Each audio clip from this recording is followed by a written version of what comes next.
So, Mia Sara's day off, You're looking at it, yeah. this would be it. Yeah. Not so much the singing in the streets. I'm not averse to singing in the street. This is like sanctuary. I'm not one to get caught up in the hype of the most popular movie or show or anything. But the first time I watched Ferris Bueller's Day Off in middle school, I couldn't stop watching Sloane. There was something in her eyes, an incredible sense of wonder. In the middle of all that adolescent chaos, she just felt honest. You want to get married? Sure. Today? I'm not getting married. And then one day, she vanished off our screens. I wonder where she'd been and who she really is. On the next episode of the Slice of Life show, it's Mia Sara's Day Off. I don't really do like a big, oh, welcome to the show or anything like that. I just start talking. Start talking. But, so, I mean, the way I think everybody that's my age knows you is from the movie Ferris Bueller's Day Off. And I was thinking about it this morning, and like, I was always a kid where if everybody was watching the movie, I was like, I am not interested. Me too. I'm like that, yeah. It's so weird, and it's like, you know what I mean? But then we were forced to watch Ferris Bueller's in school. And Wait, you watched it in school? it's so random. You know, it was like one of those like summer days. They didn't know what else to do with the kids. Oh, wow. And they were like, just throw a movie on. And they put Ferris Bueller's on. And I was like, okay, no, I really like this movie. Like, I'm so glad that I actually got into this one. Oh, wow. That's an interesting school. Paramus. I spent many formative years in Paramus Park. Oh, no way, really? I really did, yeah. I grew up in New York, but my parents were from Jersey, so my grandma and grandpa lived in Montclair. Oh, my God. And, you know, that was what you did. So you're a Jersey girl? Well, by association, I guess. Sure, okay. I'm a Brooklyn girl, really. You're a Brooklyn girl. Does that mean that you're a Yankees fan? I'm not really, no, I'm not really a sports person. Okay. I mean, if there's a horse, I'm involved. But if not, I'm like a little bit, you know, don't ask. Okay, that's cool. Yeah. I'd rather that than a Yankees fan. Yeah. Okay. All right. Yeah. But so anyway, I'm watching the movie, and like, of course, everybody loves what Ferris Bueller's doing, but I was more into what Sloane was doing. Like, I was really drawn to you and your character. Man that is born of woman hath but a short time to live, and is full of misery. He cometh up, and is cut down like a flower. He fleeth as if it were a shadow, and never continueth in one stay. Oh, dear.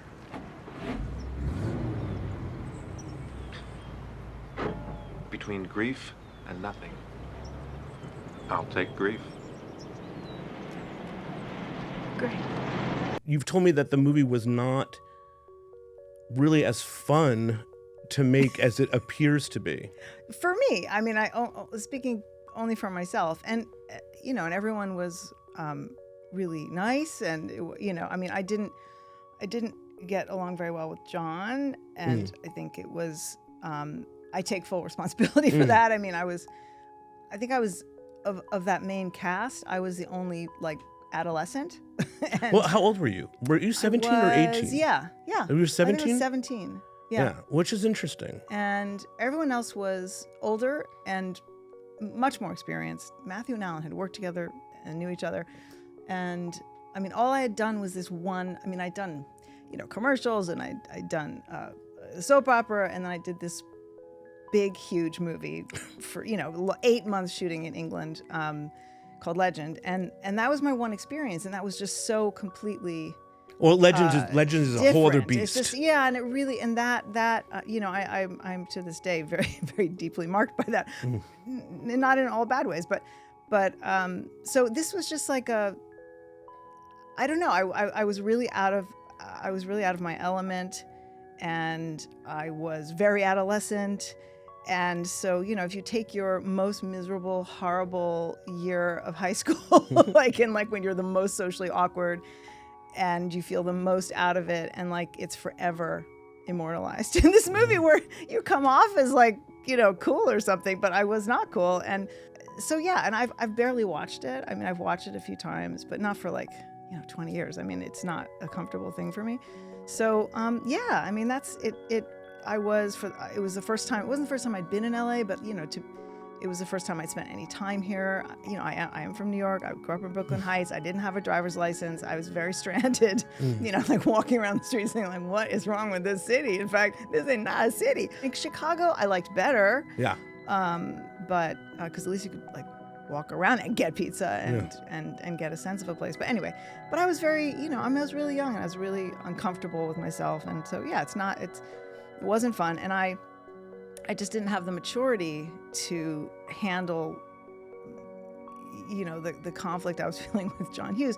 I don't think it was a happy experience for him. What was the conflict? It wasn't like There's interviews with you from then. Before, all I know about John Hughes is what I've seen in his films, and I have an image of this guy who's maybe a little bit crazy, working away on his word processor. Yeah, he's a little bit like furiously writing. You know, he's always writing, he's always thinking, always, you know, always changing, always thinking.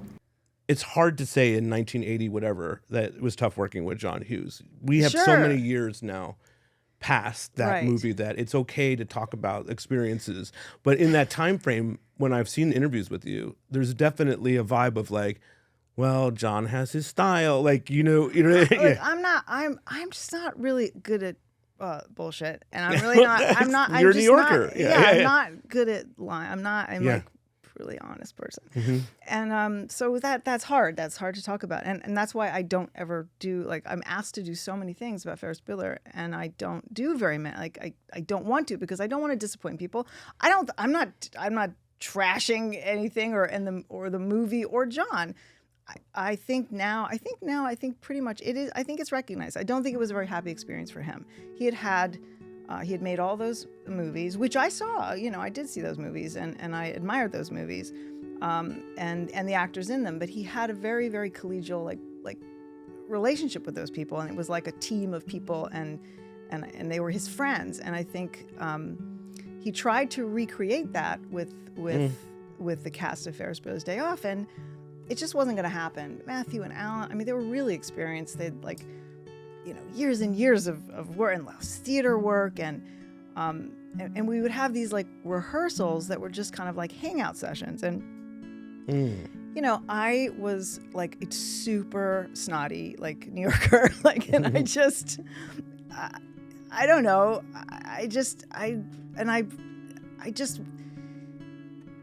I didn't go to a high school like that. I went to a very small, very kind of progressive high school, and we were all pretty pretentious. And I just wasn't like, I couldn't get into that vibe of like hanging in that way. And so he would go very dark, and I just didn't have the maturity to understand his, you know, what he might have been going through. And so I didn't handle it very well. And I had, you know. When you say he went dark, what do you mean by that? I think he would be dark, like, you know, shut down, and I mean, he wasn't like a yeller. No, I don't think but so. But internalizing. Yeah. I think it wasn't the experience. It wasn't the experience. It wasn't the Breakfast Club. Yeah. Do you know what I mean? It wasn't. Yeah, I guess it was not whatever he views as the fun one. Right. You know, it was not. Yeah. You know, it was not. I don't think it was super fun for him. But I mean, but you don't think that is related to you? You think that? No. I think it was the group. I think it was just it was the mix. It was the mix of people. Yeah. You know what's strange about Hollywood? A movie becomes immortal, but the people inside it don't get to grow up. Ferris Bueller's Day Off became one of those films we all carry with us, a perfect little time capsule of teenage freedom. But one of those people inside that capsule was actually still a teenager. And somehow she still talks about that experience like it was her responsibility to manage the emotional state of a 36-year-old iconic director. And look, I love John Hughes, but that's a little fucked. This is literally the only place I like in Los Angeles, other than my house and the homes of my friends. I was going to ask you, you were a New Yorker, but you've been in LA how long now? 30 years? Yeah. Okay. Yeah.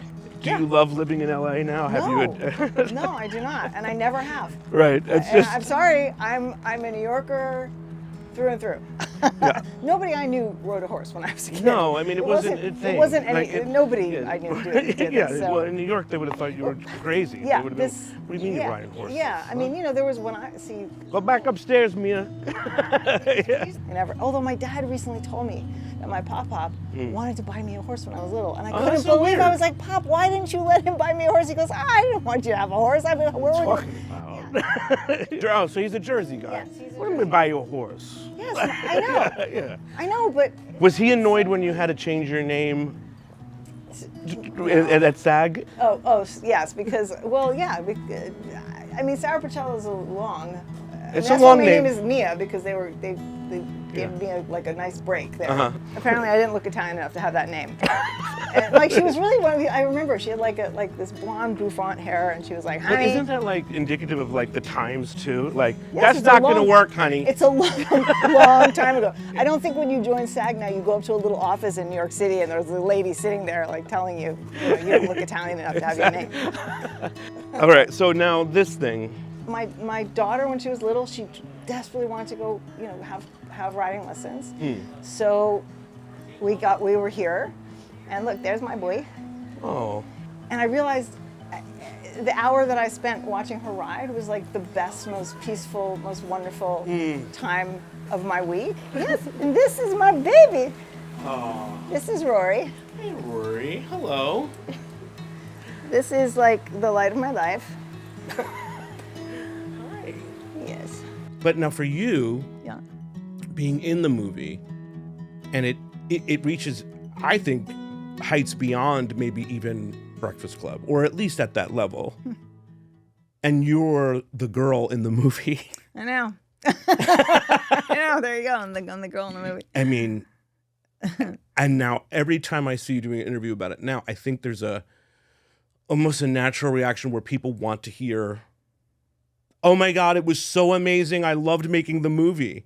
And it's a little bit of like popping the air. I know. That's why I don't like to talk about it. 'Cause Yeah. I don't want to disappoint. But what's your anyone. relationship with the movie now, all these years later? I mean, I'm grateful that I'm in the movie because it certainly, I coasted on that for a while, and it afforded me opportunities. So I'm very grateful. But I mean, I wouldn't want to watch it. I mean, it's certainly, my kids say there's always this horrible moment when people make the connection, like of who their mom is. I love this. Yeah. And then they have to, and they both come to me like, oh God, it happened. And maybe someone's, it's like, oh God, your mom is so hot. Like so embarrassing.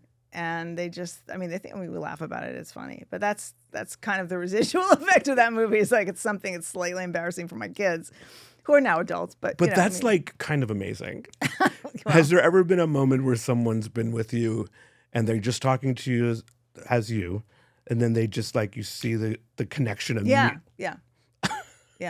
No, and actually, it's obviously now that I'm much older, it's an even bigger reaction now because people don't recognize me for like years and years and years. Like actually, my friend I was talking to my friend Tracy at the barn today, and she was saying, because I was telling her I'm going to do, and we're going to come to the barn. Everyone's all excited. But she said, do people recognize you? I said, no, people never recognize me now, but they used to. And people would always think I went to school with them. People say, didn't I go to school with you? And I'm like, no. What do you think of Sloane's look and the jacket? And of course I hated that jacket, right? Right. At the time. Yeah. I hated that jacket. And of course, Marilyn Vance is so talented and she knew absolutely what she was doing. But It I was works like, for the again, I was character, like yeah. this snotty New York kid. I was like, I didn't know from like memorable costumes. I was, And I loved who you were and what you brought to her. Like I always think about this scene with the principal. Mr. Rooney, Ed, you're a beautiful man. Thank you. I want to thank you for your warmth and compassion.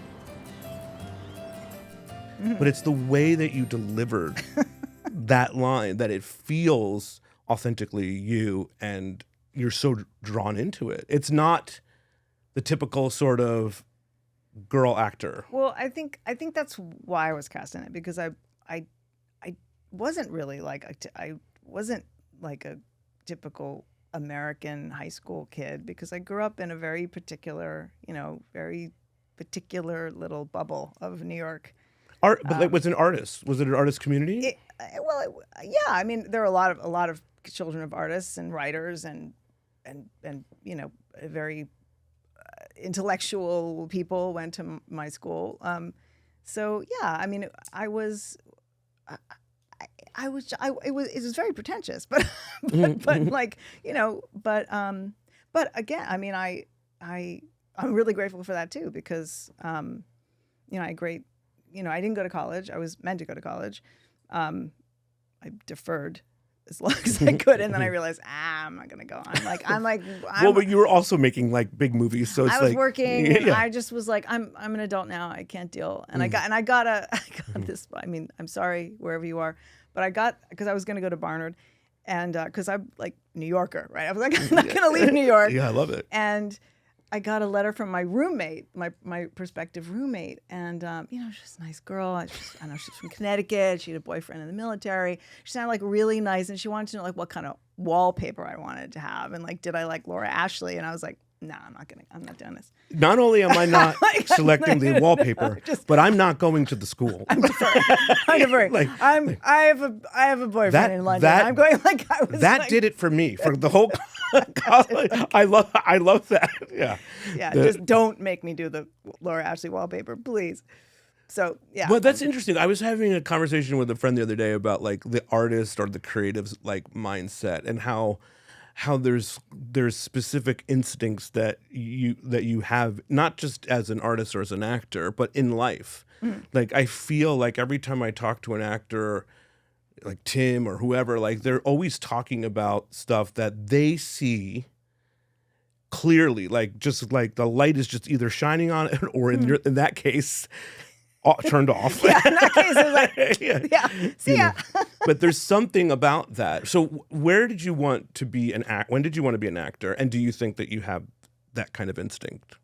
Well, you know, look, I was, you know, Juliet in the school play. I did musical theater in school. I mean, I like to read.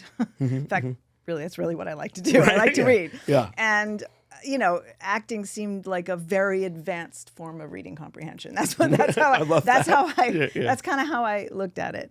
And then when I was much younger, I really was like much more of a movie fan than I am today. I mean, I would, you know, my friend Carmela and I were, you know, we'd go and see like I love classic movies, and I was very, you know, I mean, I think, you know, I watched French Lieutenant's Woman when I was a kid, and I came out like, you know, like I needed to wear a hood for a long time. Was that something that you were like, I want to do that? Yeah, I mean, I wanted to be the romantic figure in a romantic story in a romantic life. You know, I think that's what was driving me. And I think, and although I'd done acting in school, I think it was more, you know, the first part I ever got was like a princess, you know, and I got to be with like a unicorn. And I think it was more like, yeah, I want to be the princess with the unicorn. I don't know if I want to be an actress. I want to be this. There is a balance to the universe. The struggle to maintain that balance is the stuff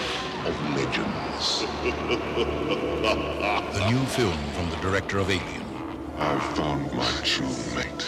You disgust me. Starring Tom Cruise and Tim Curry. Legend. Rated PG. You were cast in Legend, I think, at a very young age. 15.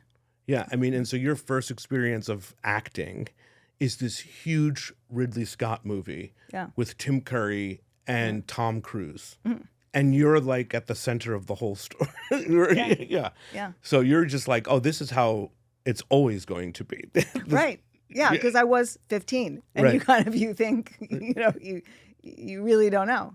And so that broke my heart so badly that I think I maybe only just recovered a few years ago. So, I mean, not to be all sad. What broke your heart? Well, the fact that movie was so poorly received when it came out. Our first movie is named Legend, and it tells the story of a battle between the forces of light and the forces of darkness, and a struggle for the control of the magical unicorns who hold the key to this ancient conflict.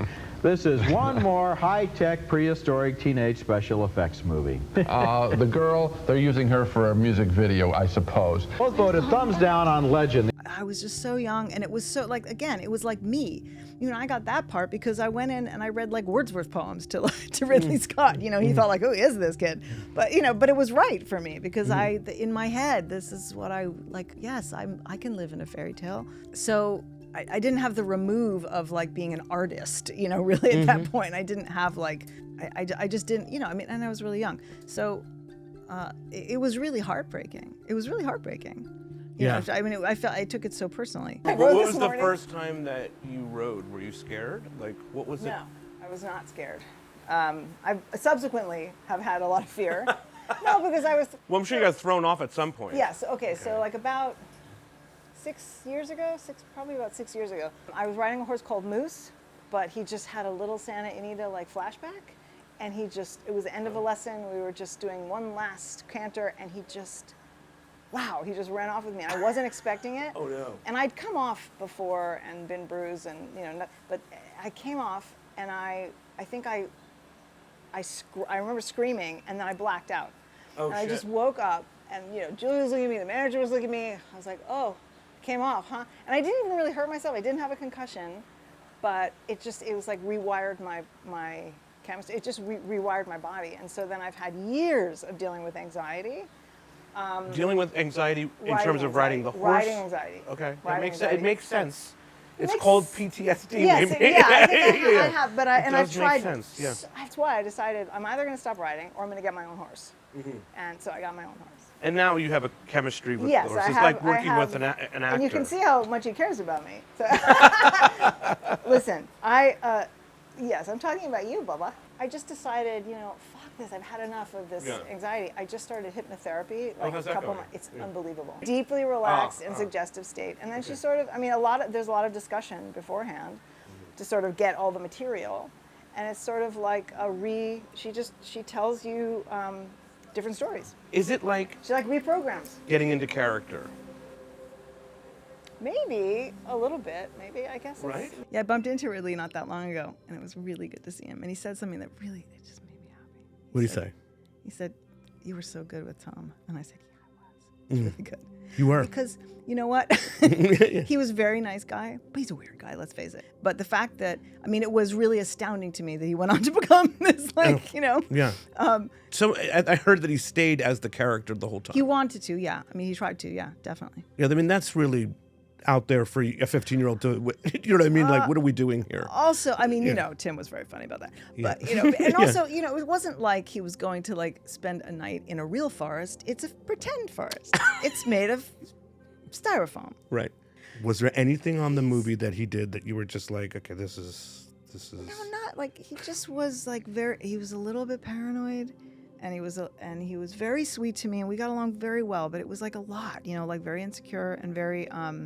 Over the film, over his act, people, like, and just, and you know, very, very worried about, you know, his acting, and, you know, I mean, not that it would have been a better movie, but, you know, the movie was supposed to be in rhyming verse, and we couldn't do that because Tom just didn't want to do that, so they changed it. And maybe that would have been ridiculous, but it was. I think Tom is right about that particular point. Yeah, I think he was probably right about that. But anyway, it's just stuff like, I don't know. What was Ridley having a tough time with him? Because I think I've heard that. Yeah.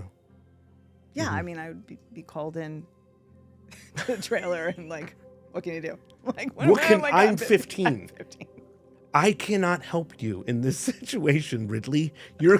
I tried. Yeah. I mean, it's just, you know, to be reassuring and. Oh. Okay. I mean, I was nice. I mean. For sure. Well, you're 15. What else can you have done? Yeah, just to be patient and just to be nice. And then there was also a fire. There was a terrible fire, and I don't remember now how long we were delayed, but we were delayed a long time. And then the movie was 8 months shooting. They kept like shunting us onto like some farther and farther like the area of Pinewood to, you know, we were like, you know, there was a cameraman, Alex Thompson, but you know, Ridley is Ridley, so Alex would spend like 10 hours lighting the set, and Ridley would come on set and he'd say, turn that off. But he's a great filmmaker. You're 15. You just did this thing. How many months did you say? 8 months. I mean, and I talked to someone else recently about being a kid actor. and how much you hold with that, the rejection of it all, the things that you feel about what a kid actor feels. What did that feel like for you, that whole situation? I was devastated. I was really devastated. You know, I mean, I really thought, I don't know. I mean, we had to, they thought it was going to be like, Star Wars or something. They thought it was going to be, I mean, it was very expensive at the time they spent. It should have been. Yes. Mm-hmm. So, yeah, the fact that it was just kind of panned was really, really devastating. And again, because it was so much an expression of my inner life. So, yeah, I don't know. I really never really recovered from that. Acting requires, you have to have drive and you have to have resilience. And I never had enough of either one of those. I just don't. I don't have enough drive, and I'm very permeable. It's interesting that you would pick this as sort of like a place of peace and balance, and then have anxiety over through it. That's why I was so, but here's the thing. So I've built resilience. That's amazing. I've built resilience. Because this is something I just love it. See, so that tells me I didn't ever love acting. If I loved acting as much as, people do, maybe then I could have built the resilience. Like, I just did not want to give up on this. Is there anything that you've learned about life? Oh, from riding horses? Yeah, that it's okay not to be the best at something. It's okay to do something just because you love it. And that in itself is rewarding. And that really was hard for me in life. Like, I was terrible at games. My kids will tell me I'm the worst loser. Terrible. Wait, like Monopoly? You mean? Yeah, like anything like games. I'm terrible at games. That's why I don't play sports. I hated sports when I was Monopoly's a kid. out, and somebody's winning. Yeah. I don't even know. And then you're like, the bank robbed me. Are you? Is it like that? Yes. Oh, I was just terrible. I was hiding money. I was like. Hiding things. Yeah. Okay. Terrible. You're the banker. You're cheating. Like terrible that kind of loser. Thing? Yes. And my sister was a big cheater. She was always in control of the bank, and then years later we learned like every game of Monopoly she was fucking around. Okay. Yeah. So you would be right in the Monopoly. Right. Yeah. I hated playing games when I was a kid, and terrible as a mother. Like, you're like, ugh. You have to do it. But now I'm like, I can actually play. Like, Brian and I play croquet when we're in England, and I'm terrible. He wins all the time, and I think it's hysterical. You're okay with it now? I'm totally fine with it. You bounced back and did Ferris Bueller, which is so huge. Right. But do you also look at that experience, even though the success of the box office was incredible, because you had that experience that we talked about, like with John and making it and feeling sort of... Yeah. Is that also sort of like, well, I don't know how I feel about that? Yeah, because I didn't feel connected to that part at all. I think that's why people like me in it, because I think I think I seem kind of other. But you're also like engaging as other. Do you know what I mean? Like, you're very engaging and interesting and funny in the way that you are, the way the character is. Yeah. I mean, I'll take your word for it. So what is the lesson that you've learned about those two movies back to back? Enjoy the ride because you just don't know.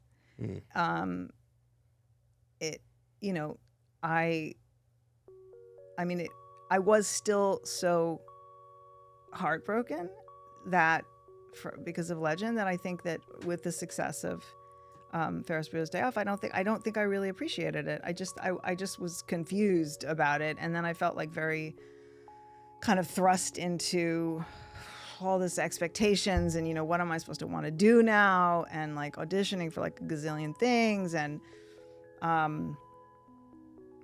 so yeah, I didn't actually really appreciate it. I really didn't appreciate it, and I didn't really enjoy it most of the time. I mean, and look, the scenes we did. I mean, Matthew and Alan are very funny people, and they were always, trying to crack me up, so I had fun. Jennifer's a lovely person, and, she and I got along great. I mean, it wasn't like I was miserable the whole time. Yeah. And I was miserable inside myself. So it's also hard to fit in, though. Sometimes us New Yorkers or New Jersey people, like, we just see, like, I think we're super real or authentic, right? And so we walk into something like that, and if we're not, if it's not, it's like the Laura Ashley wallpaper. If it's not your vibe, it's just not. It was not my vibe, and I couldn't, like, I felt like, he wants this thing from me, and I'm not giving it. What did he want from you? I don't know, because I don't know. I think he wanted. Look, the part was sort of based on his wife, who was lovely. I met her several times. She Sloane was based on. Well, I didn't know think so. I think the story. I think is. I mean, hello, this is a long time ago, but I remember him talking about this. That because I think they were high school sweethearts. So she was. Yeah, I think he felt always that he was this sort of goofy, joker, not the cool guy. So Ferris was sort of like his ideal. Who he would want to be. Yeah, it's like Scorsese and Leonardo DiCaprio, right? Okay. So I think I it see where was we're going like, with this. and so I think the idea of meeting your one true love in high school, that was very much based on his life. This is not just this movie. This is a classic thing that you get cast as a female lead, and often the director wants to have, not necessarily, I'm not talking about like they all want to but they do I think they project their ideals onto you. I mean, I've had directors, become obsessed with some thing they want, they want me to wear a thing, whatever, and then I meet their wife, and the she's wife wearing wears the this, thing. that's how the wife. I mean, it's it's normal, right? I mean, it's not. It's not. Well, that it's normal-ish. surprisingly- It's on the line. Yeah, it's on the line. But yeah. it's. I mean, we're human beings. I think Right. that's the thing. You're spending all this time, directing someone and staring at their face, and Right. I think it's normal to project. So I think, I don't know, maybe I felt some sort of weight of that, and I just couldn't. Well, let me ask you this question without getting into her specifically. Did you meet her? Did you get to know her? I didn't Like get to know her, but I met her. Just She was like, really oh, nice. maybe I should do it more like this. This beautiful, tall, blonde Mhm. lady, as well. I remember. She was very cool, and I mean, she was quite far from me, but I think, there was that aspect that you meet, Mhm. that you can actually meet your spouse in high school, which is so Totally. No. bizarro. I'm But not I denying mean, that. I'm people not do. I denying actually that. have friends who. Yeah, I know no. people who have done that, but I mean, my parents did that. Very bad idea. Yeah, So- well, I mean, it's not that it's far fetched. It's just that it feels far fetched for some reason when I watched it the other day. I don't know what about it felt. Yeah, I'm like. not I mean, all they surprised. did was joke around and hang out on this kid pretending to be sick. Yeah. There wasn't a romantic element of it where you really felt like there was something about Sloane or their relationship. It was lacking that sort of maturity or emotional depth that would be needed to say, oh yeah, I could see them getting married. Yeah. I could see her also going off to college and having other fun adventures. And probably a lot more fun. Yeah. Who knows? Yeah. Who knows? Right. Well, Who knows what she will have done? And this is Evie, who's an amazing writer. And this is Talia, who I call Goddess. Hi, Goddess. That's Alice. Hi, Alice. Are we all referring to you as Goddess now? You can. Yes. How is Mia? From a trainer perspective, I just love how much you love Rory. Yeah, well, I do. What is your favorite scene in Ferris Bueller's Day Off? Oh my God, I'm sorry. Putting me on the spot. A movie I haven't seen in a million years. All I can think of is the scene in the classroom. I know that's terrible. I go to lots of 12-step meetings on Zoom, and whenever somebody is like, okay, who's gonna do the such and such, and there's this long pause, and every time in my mind, anyone. Oh, Bueller. No, but it's really embarrassing because often it's on the airplane. If I'm sitting in an airplane and I see that someone's watching, I'm like, oh no. Has it happened where they're like? Yeah, I think people. Yeah, that has happened. That has happened. Not lately, but that has happened. If you run into it on the chain, do you just change the channel or do you? I changed the channel. Oh, I mean, I watch it, so I just. I'm watching it. It's not the same if you're in it. It's really good. Yeah, it's really good. What is it like to sort of enter pop culture in that way? Because that is a whole other level of fame. It's one thing to be in Legend.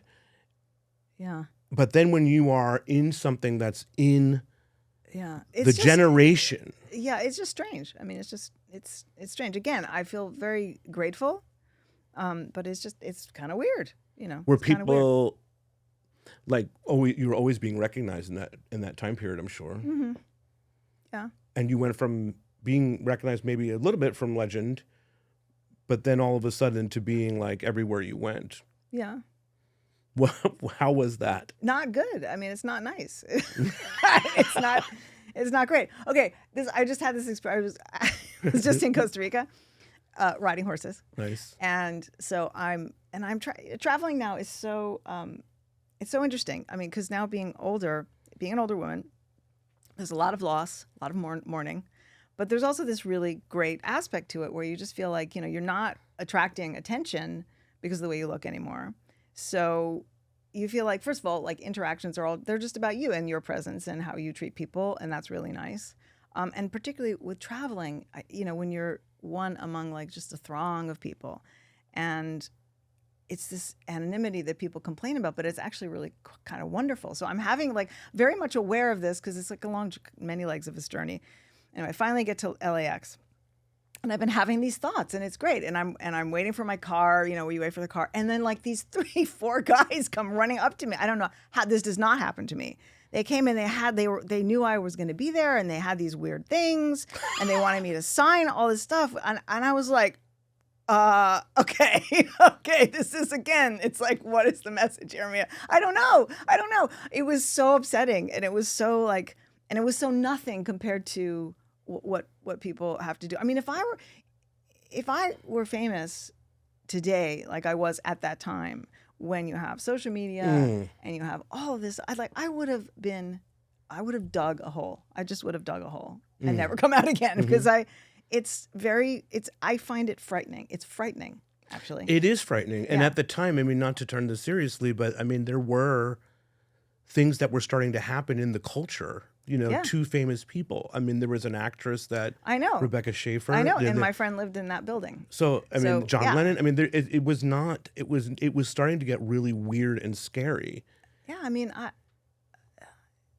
it's still weird and scary. It's even probably scarier. It's much scarier now. It's much scarier now. I just feel like I don't feel like it's safe. I don't feel. I mean, I'm happy to do podcasts and whatever, but I worry. I always worry about, repercussions, although I don't really look at any. I don't really, I have an Instagram, like because for the life of Chuck, of course, everything is on social media. So I had to, I mean, actually my husband's assistant did it all. Bless you, Jordan. She's so wonderful. She's amazing. She's so wonderful. Oh my gosh. Oh my God. She's the greatest. Yeah. She's the greatest. Yeah. I really adore her, but she did it all for me because I just was like, Jordan, I don't go on Instagram. Like during COVID, I just stopped because it made me want to open a vein. I just find it so depressing. So if I'd had to do all of that and be on like that all the time. Mia kept working steadily through the 80s and 90s, including the massive sci-fi hit Timecop, and later the TV series Birds of Prey. Then she walked away from acting, which in Hollywood is not something people usually do voluntarily. Well, I love the movie Timecop, by the way. I don't know. Really? What do you feel about it? I think I was good in it. Yeah. Yeah. Oh, you're really good in it. Yeah. I won a Saturn Award. I did. That's my one. No, I know. Yeah. No, I think I'm good in it. It was a super successful movie, wasn't it? I think so. Like a box office wise. I think so. Yeah, I think it was. Yeah. But that was like in a different era of your career. Yeah, it was. I mean, it was at the time. It was a great job. I was really excited because normally I would just, if someone just would hire me, like auditioning is a nightmare. Sure. And it never got better. It just got worse and worse and worse and worse. Again, resilience. It's like a sport. Yeah, no. You almost gotta love hearing no. I know, and I could be great in an initial meeting, and really good in the first audition, and then they'd call you back, and you're like, okay, and then they call you back again, and by that time I fall apart. I just fall apart. I mean, there's so many times when I just really blew it because I just did not have that kind of resilience. Yeah, some of the worst experiences of my life. Was there something that you really wanted that we would all know and you'd be like, oh my God? Oh my God, but then again, in that time when I was doing a lot of these auditions, what I now know to be true, like, is that, they'd already offered it to like Julia Roberts, Demi Moore, yes. Blah, blah, blah, blah, blah. Lord of the Rings. I think I was in, because I had a casting director tell me afterwards, like, we really wanted you, but and that really like killed me. So there were definitely, there was moments where you're like, in it and you're still in it, and your relationship with acting is getting weirder because it's like, I don't like auditioning. Yeah. And it's a part of it. It's not like the first two movies where it's just like, we like you, go for it. And it's huge. You know what I mean? Like it starts to become work beyond the work, right? There's like a level of work where it's auditioning and it's going. And I would take classes so I could, build up some resilience and also just to have a method and a way to work when I did work, so that I wouldn't like exhaust myself, and I kind of felt like I knew what I was doing. But yeah, it just never got easier. And so I really had very little ability to strategize, because I mean, if I got offered something and it was good money and it was somewhere interesting, I go. I just do it because I just want it to work. Yeah. And waiting for like a really good movie, I just didn't have it in me. And I think that's what I realized. I just don't have it in me. I just don't have it in me. Like, when you realize you're never going to be, I'm never going to be like the actors or actresses that I really admire. I'm just not. I don't think I'm bad. I mean, I think I've been good in things. Oh, you're really good. And I'm proud of my work. And it's not like I didn't really work on getting better. And you achieved things that some actors can only dream of achieving. I think that's probably true. And again, I'm very grateful now, but I just it just was really, really painful. And at some point there was a choice to walk away from acting. Yeah, well, because Brian, you're husband, married to Brian Henson. I'm married to Brian. Yeah. Who's like the greatest guy in the world. He's so sweet, and he makes incredible movies and Muppets and all the magic. He is magic. He's a magic human being. And he's the greatest husband, and I'm really lucky. And when I met him, he hired me without audition. So I had to marry the guy. No. And every movie moving forward, I will be in. Mike Flanagan just hired me. Yeah, Just hire me. Hire me. I will work really hard. I will do, my absolute best for you. But don't rake me over the coals beforehand, because I don't have it in me to do it. But walking away from all of it. Yeah. When Brian and I did finally actually get together, which, it took a while because it was very inconvenient. He was working all the time. At that time, most of what I was being offered, in fact, I was offered a few things, and in Australia, shooting in Australia, I had a small son. I just, it was mostly series, which was fun. I did a couple pilots, and then I did this Birds of Prey thing, which was so fun. That actually shot here, so that was a bummer. It didn't get picked up, but still, it was. I just thought, I've made kind of a wreck of a lot of my personal life, and I just can't do this anymore. And I just wanted to have a life. I wanted to just have a life where I wasn't constantly striving and doing this thing that I found so painful. And I had never been with someone who could like support me before, honestly. So when you say you made a wreck of your personal life, what do you mean by that? Well, I was married twice before. Yeah. So right. Well, that's what I thought. And my son's dad. Yeah. And I, although we're like very good friends now and everything's fine. It wasn't great. At the ending, I'm sure it was not great too. It's not great. It's never great. So, yeah, I just sort of felt like I need to get my act together, and I don't want this relationship. It's interesting too, because it's the life of sort of like the creative artist person, right? Like I think about this a lot too. It's like, we're always the ones, if it's a filmmaker or an actor, that are in the shit. We've caused the shit, we've done the thing, and I don't know if it's just a restlessness or what it is exactly, or if it's just always needing to be working on something or doing something in between things, you know what I mean? But there is something to the creative life that makes it hard, I think, for relationships. Yeah. In certain ages, I think. Yeah, definitely. Well, definitely. You have definitely mature and whatnot. Yeah, and I had, frankly, I really needed a lot of therapy, and I started then. I just thought, I couldn't take the mess anymore. I just needed to be. I mean, I started working when I was 15. I needed to have the life bit. Yeah. I thought like I can't. I have a child. I can't just be this. I can't just like be this slash and burn human being anymore. No. I just can't do this all the time. Every time I go on location, I can't like get a new life. I have. Did you miss the acting? No, I didn't miss the acting. What I miss is camaraderie. Sure. I miss being on a film set Mm-hmm. because I grew up on a film set. That is, and I missed the identity of being an actor. That's took a really long time to let go of. I found out the house from Ferris Bueller's Day Off wasn't in Chicago. It is in Long Beach. So with nothing to do on a Saturday, I did what every film-obsessed nerd in Los Angeles does. I went to stalk the location. Roof down, sticks on the radio. Babe, I love you. Sticks, yeah. And honestly, it turned out to be pretty uneventful.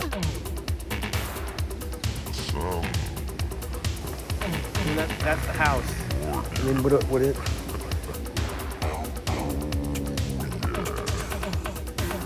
I'm turning 50 this year, so this is It's a big one. It was really stressful. Yeah.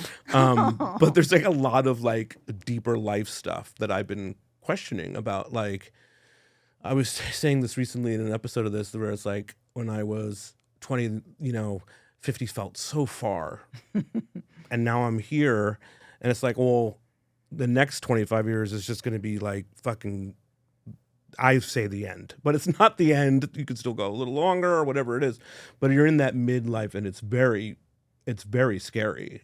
Yeah. It kind of, because you start losing people as you're Yes. talking about, Yeah. and there's things that you never thought about that you're thinking about, and time away from family and all that kind of stuff. No, and you realize what I find, and I'm older than you. Mm. I'm pushing 60 now, so you realize there are things that you're never going to do. That to me is the hardest part. It's and there's really- parts it's- of you, maybe in me, that I feel like I'm just getting started and I have all these things I want to do. Yeah. And it feels like, well, no. like Sometimes, yeah. Which means that right now, this moment, yeah. is actually more and more important because Exactly. you can't always be living in the future anymore because we just don't know. Yeah. We just don't know. So there's the beauty of it. There's the incredible beauty of it, like the essence of being older, I think, is, and why it is so sweet, is because you begin to understand that daily. You begin to understand it, and it really does affect the way you behave and the way you are in the world, and it's a good thing if that can happen for you. Moving forward, I want to have a life that's full with gratitude and thoughtfulness, right? As opposed to just running through the yard and hoping it all works out. Yeah. Mia spent a lot of her days writing poetry and eventually returned to acting in the film The Life of Chuck.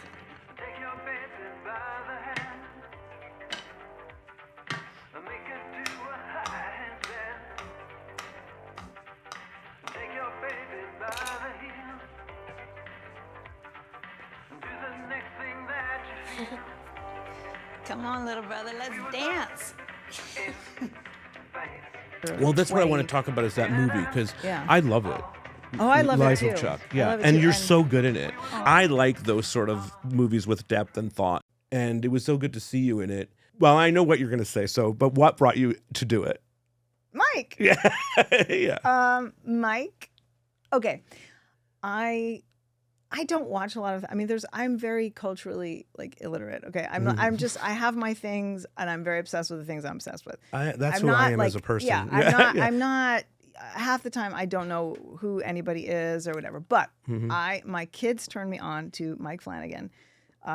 So I had watched Hill House, and I'd watched. Midnight Mass to me was one of the best things I'd ever seen. I mean, I just was so moved by that. I was so moved by that.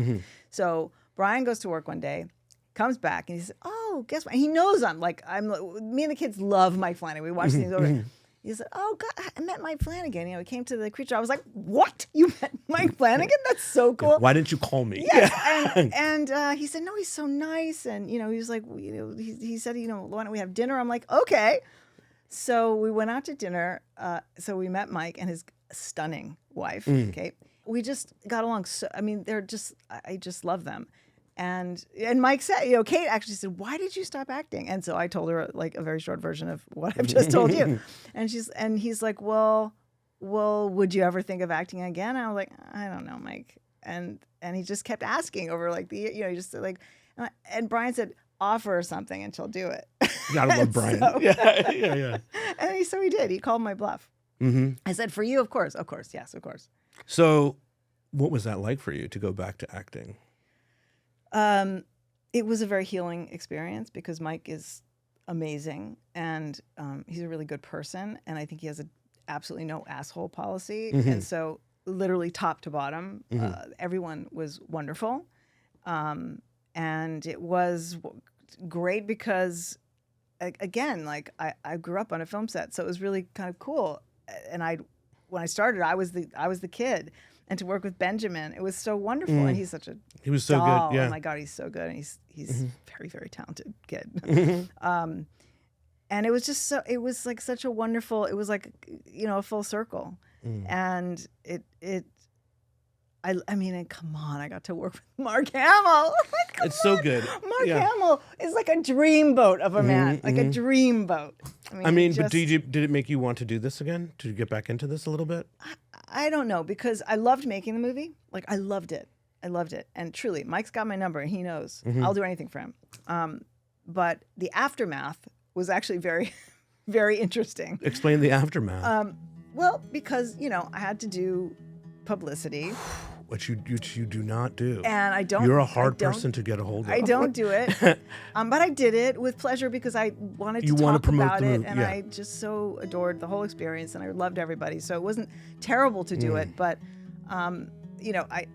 seeing the movie was really hard. Mike screened it for us. And here's the thing. I look in the mirror, daily, and I'm fine. Okay. Yeah. I mean, I'm a little sad about my neck. I have issues. This is all all your own shit. I still see you as Sloane. Well, You're incredible thank you, looking. but I'm not. Okay. But I'm okay with that. Like I'm okay. I'm really okay. But I have a different relationship with my image. And I always did. I've never liked watching my image. Okay, that's crazy. So I mean, I understand it. I understand what you're saying. I get it. Yeah, it's a very disjointed, it's a very strange experience for me. And we'd have to get much deeper into my psychology and my family history. But trust me, it makes a lot of sense. But we would need your therapist here as well. Yeah. But so I found it actually that seeing the movie it was very hard for me. Even though I love the movie and I'm not upset with myself or anything like that, but it's just very hard to see myself at this age on a big screen. It's different. It's different than just what I see when I am looking at myself. And it had a very weird impact. I mean, it took me a while to get over it, and I sort of feel okay about it now. And it's like you have to accept these things in stages and kind of process. And I'm fine. I'm fine about it. But it was jarring and depressing. What about it was jarring and depressing? And well, it's like you've just sort of melted. I mean, like everything's kind of like, oh my God. I mean, I know how old I am. I know what I look like. But when you see it on camera like that, I mean, now I know, my God, now I know why so many actresses do so much to themselves. And I'm no judgment. I mean, I get it. I totally get it because it's hard. Hard. You're tremendously hard on yourself. Sure, yeah. But what is that? Where does that come from? What is that about? What is that about? I mean, I've always been like that. Mm-hmm. I'm the eldest child. I am too. Had very unstable childhood. Mm-hmm. My mom was kind of crazy. Mm-hmm. So and a New Yorker. Yeah. So and also if you're really hard on yourself, then when other people are hard at you, you've already done the work for them. Kind of. Getting old. Yeah. Well, what do you feel about it? Yeah. Well, I mean, you could get a horse, but that's probably a big. That's a big step. It's a big step. That's probably a big step. My worry. Bye, baby. What is it that you need? But what is it that you need? Like you just said, get a horse. What is it that is it get something? Get something. Get a we gotta thing? get something. Come on, Joe, get something. No, I don't know. Well, look, you are clearly a very driven person. I can tell. You're a very driven person. So you've got your thing. You're driven. You're making movies. You're doing a podcast. You're just doing stuff, which I admire because I I mean, I like to make dinner, and I like to read books, and I like my horse. Yeah. But the good thing about being older is like I just wasn't. I don't know if I would have had the capacity to like just be happy. How are you handling all the pursuing life it. stuff that you're... No, this is weird. I mean, it's really interesting. There's a lot of loss. It's part of why I think I haven't been able to finish a piece of writing because I just feel like there was so much loss all of a sudden. You know, my daughter went to college, my mother died, and I'm this older woman. And a lot of it is really amazing and necessary and like a part life. of it. It is just part of life. But it's been a real trip. It's been a real trip to have these different layers of understanding of what is gone, and trying to understand what I really want for the rest of my life. I mean, it's really because it really feels important to be intentional. You know, like just sort of like a bullshit word, but you know what I mean. I do know what you mean, but though. you know what I mean. It's like It's everything that we do now is a choice, right? Yeah, It's a choice, a thoughtful choice to say, I'm going to go do that. I mean, how do I want to, like, this is, you know, I'm in, you know, I mean, I have only so many years where I'm going to be, you know, able to do a lot of things that I want to do. You know, I'm so lucky. I'm one of the luckiest person that you will ever meet. You know, I mean, I have this like amazing husband. He I mean, the is. fact that we're still like very happy, and I don't take it for granted. I mean, it could just like next year. I mean, who knows? But I don't take it for granted, and I want to be with him. I want to spend time with him. I want my children to know I love them. I want to be there, and I want us to have a relationship. I mean, that's the most important thing to me. How do you want to be remembered? That's an important question for me in this day. I know, because I remember you asked your friend that. I don't know, like, I don't really, I only care about the people. I want my friend, I want the people that I love fiercely. I'm a fierce lover. Yeah. That's really all, like, I love my family, I love my friends. I don't give up on people. That's the only important thing. That's really good, though. I don't know, it's like, I don't, like, there's no thing. I mean, it's the relationships. That's really what's important, you know? I mean, who is it? Was it Maya Angelou or something? You know, the whole thing of like, people don't remember what you say, but they'll remember how you make them feel. Well, that's what's important. Did you make someone feel good? Yeah. For years, I had a photo of you on a t-shirt. Oh, yeah. Yeah. That's like, so I funny. kept it. Like, it was the one shirt that I always kept, and I lost it, you know what I mean? But then here we are, and I told you, like, it's so weird how the universe works. Like, I lost the shirt, but now I'm hanging out with the girl, which is so cool. The thing about Sloane that I always loved is the same thing I see in Mia Sara. She's the kind of person who always seems to know a little bit more than what she lets on. You can see it in her eyes. They're thoughtful and kind. Maybe Ferris Bueller was right. Life does move pretty fast. And if you're lucky, every once in a while you get to stop, look around, and take the day off with someone who reminds you of what really matters.